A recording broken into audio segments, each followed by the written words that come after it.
Hello students, welcome back.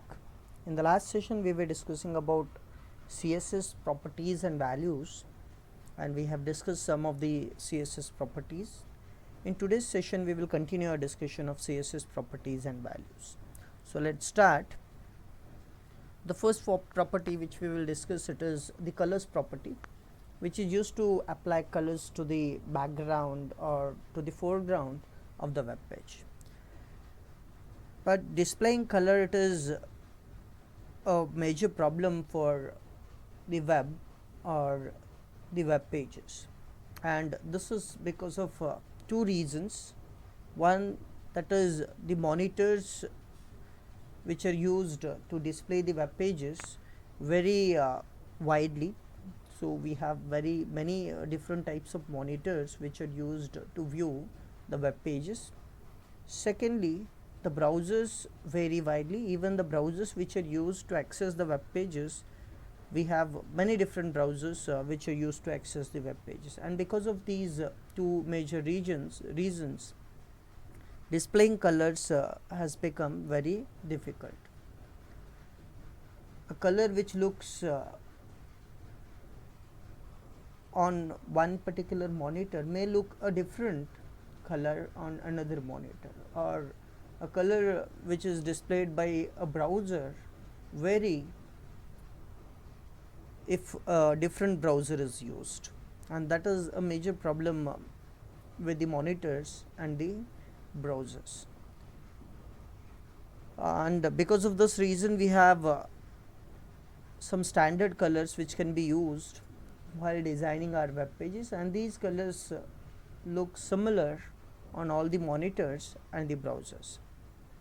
So colors can be applied by using three different sets of colors. So the first, as I've said, it is the set of standard colors. So we have 16 standard colors which can be used. So these are those colors. As I've said, there are three color collection. The first is a set of 16 colors that guaranteed to be displayed by all graphical browsers on all color monitors. These colors are guaranteed to be displayed the same on all the monitors and the browsers. And these 16 colors are black, silver, gray, white, maroon, and we have a hexadecimal value associated with that color as well.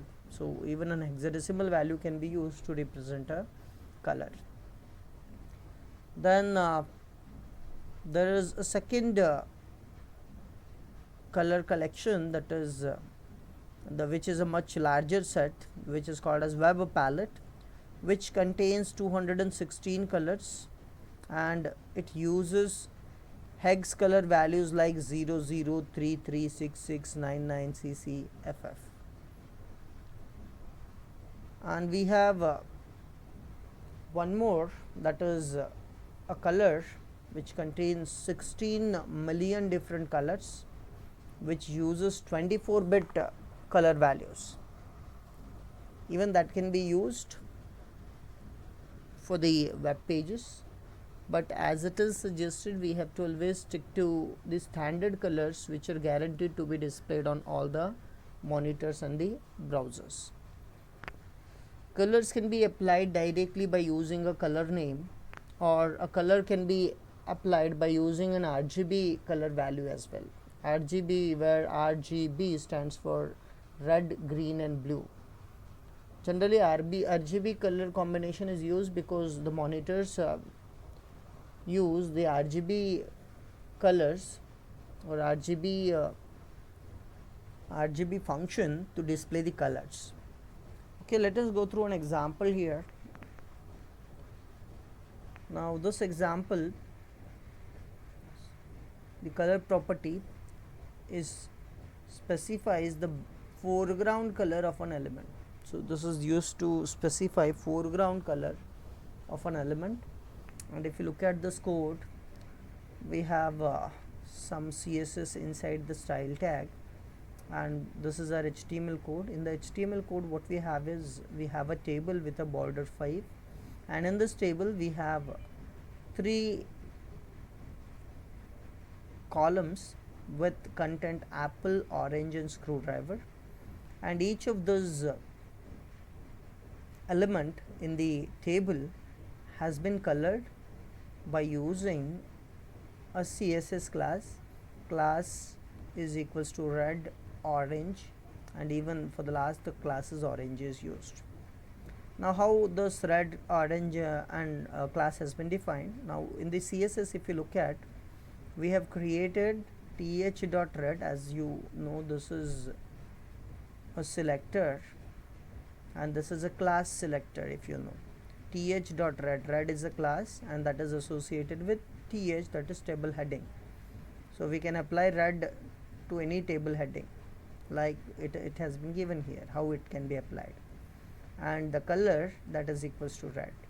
Then we have created th orange class and the color is orange. So when I apply class red, the color of this apple should be displayed in a red color. If I apply the class orange, the content should be displayed in orange color. Okay, so let us go through this example first. Okay, I'll open Notepad++. This is our earlier example program. Okay, we will use the same program now. In the last example program, the color has been applied to the elements of the table, the column headings. Now what we will do is we will apply color to those list elements. Okay, so DMS, PBN, BKC we have. So what we will do is we will apply colors, different colors to these three elements. For that, in the style section, what we will do is, now in the CSS, we will create a class with li. So li dot, I'll say class as red, and inside the flower bracket we have to specify the style rules or the property values. Okay, for red I want a color as red, so say color red, and li dot orange, flower bracket, I'll say color as orange. Okay,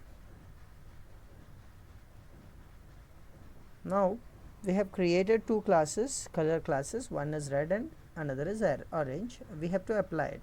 Now the classes has been created with li, so we can apply it only to li. Remember, we have seen this in the class selector section. So class, I want red for this, so I'll say red, and for this I want class orange, so orange.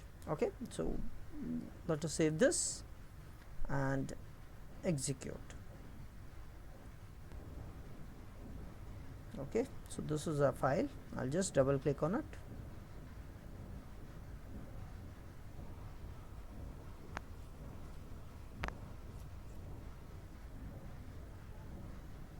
Okay, now you can see the color here for the list. The first item, it has been displayed in a red color and the second one is in orange color. So this is how we can apply color, and this is very simple to apply color by using the standard color names.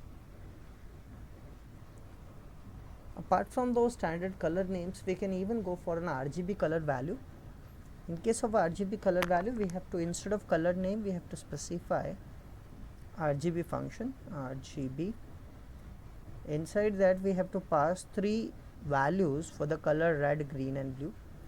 So if I say the values as 2, I'll say this 0, red is 0, green is 255 and blue is 0.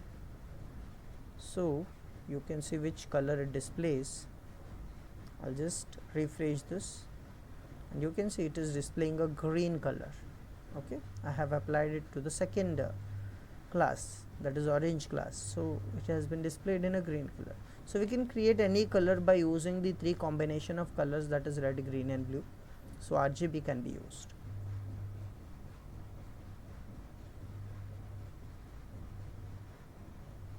Okay, so that is about color. A color can also be applied to the background as well. So I'll just show you how we can apply it to a background. If you want to apply background color for this, we will apply it to a single element. Say I want to apply it for BBA. Okay, so how I can apply it? Okay, BBA is displayed by using H2 here. Okay, so I want to apply background color for that. So what I can use is, I can directly apply it to H2 because there is a single element with H2. So I'll say selector as H2. Then the property name is background color. You can see it here, background color. Background color as, I'll say, blue.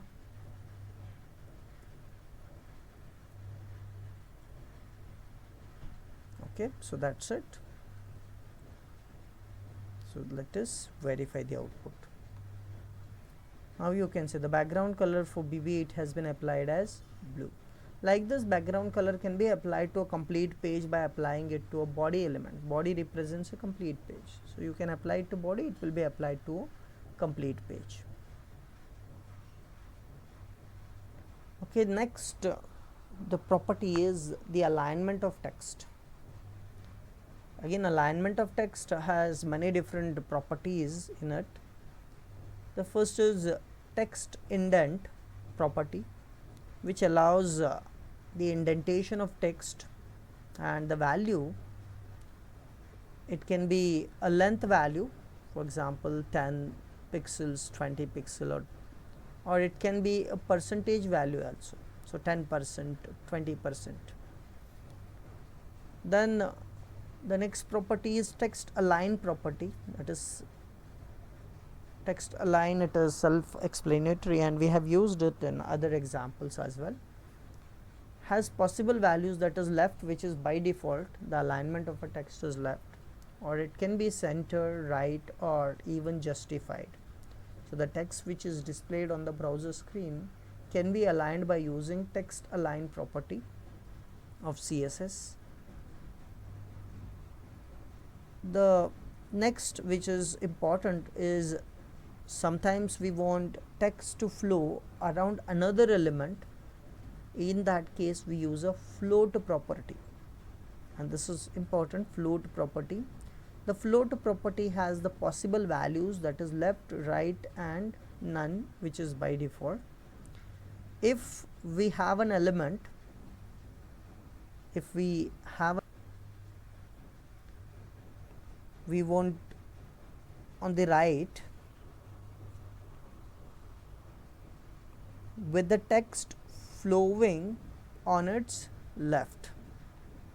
If we want an element to appear on the right side and the text on its left side, we use the default text align value, that is left, for the text because text is on the left, and the right value for float on the element we want on the right side. So for example, on your web page, if you want some text on the left side like this, and along with the text on the right side of a text you want an image, photo like this. So we have a text here, we have a photo here. So for the text, the alignment should be left, which is by default, but for this image we have to set a float alignment, and float has to be set to the right so that it is displayed to the right of the text. Otherwise what will happen, the image will be displayed down the text. If you want the image to float around the text, then you have to set float value and it can be set to right. Okay, now look at this example which explains the same. We have text on the left and we have an image on the right. So a float value can be included like this, which is given in the example. You can see if we want an image on the right side, then we have to include image src, the name of an image. Then this is inline style sheet. By using inline style sheet, we have specified float colon right. So the float is the property which can be used to float an image to the right of a text. The text, if you ask me about text, text can be displayed by using a paragraph tag. You can use a paragraph tag before the image tag, and no need to use a line there because by default it is left only. So you can have any text here and close the paragraph, so that the text is displayed on the left and the image on the right side. Now the next, that is the box model. Before going to the box model, we will go through an example to understand the alignment of text. Okay, I'll open Notepad. Now this is our output, and if you look at the output, we have displayed here DMS Mandals College of Computer Application at the top, and if you look at this, right now it is left aligned. Now I want this to appear center of the page, so I want center align. So how I can use the text align property for this? I'll just make modification in my other CSS as well. Okay, for H1, if you look at, we have applied some CSS earlier, and the letter spacing has been increased to 30, so I'll just remove it so that it will be displayed on a single line. The DMS Mandals College of Computer will be displayed on a single line. Okay, then I'll include one more CSS rule here.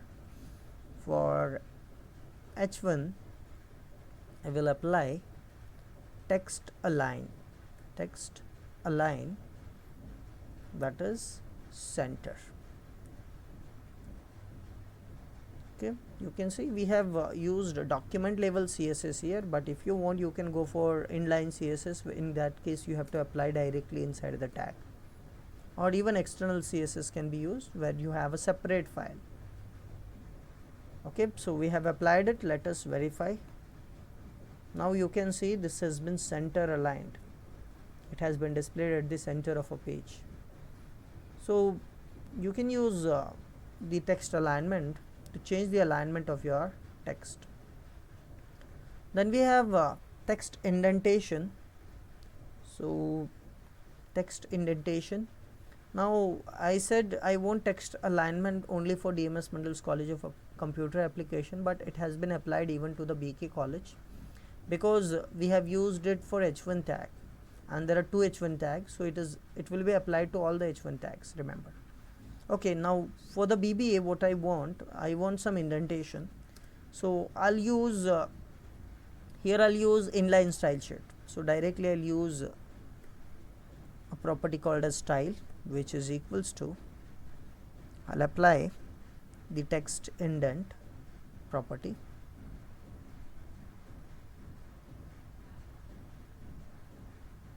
Okay, text indent colon, I'll say 20 pixels and double quotes, close. Okay, let us see how it looks. Now you can see there is some space at the beginning of the BBA, so you can increase it, that is the indentation. If I say 80 here, now the space will be increased. Now you can see there is more space. So you can have an indent for a paragraph of text by using text indent.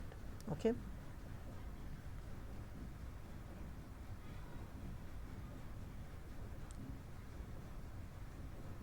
okay, that is about the alignment of text.